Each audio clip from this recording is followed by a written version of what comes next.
Sorotan yang pertama, saudara, dua rumah di Kabupaten Bulukumba, Sulawesi Selatan hangus terbakar.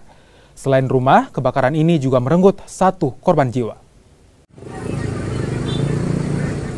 Dua unit rumah di Jalan BT-BT, Kelurahan Ela-Ela, Kecamatan Ujung Bulu, Kabupaten Bulukumba, Sulawesi Selatan hangus terbakar. Api dengan cepat membesar lantaran kedua rumah tersebut berbahan kayu. Petugas damkar yang dikerahkan baru bisa memadamkan api setengah jam kemudian. Mereka menerjunkan 6 mobil pemadam kebakaran.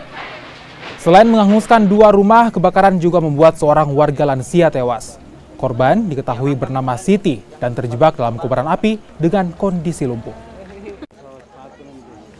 Laporan masuk ke posko induk dan kami bergerak menuju ke sini, ke TKP, yaitu kurang lebih 10 menit karena dengan adanya beberapa halangan.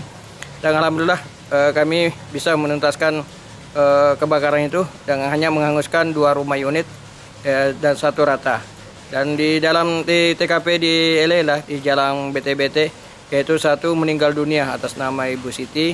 Jadi kami mengerahkan mobil armada itu ke lokasi ini, yaitu sekitar 6, ditambah dengan beberapa unsur, yaitu dari Badan Penanggulangan Bencana, dari Dinas Sosial, dan dari PSC beserta dengan TNI dan Polri.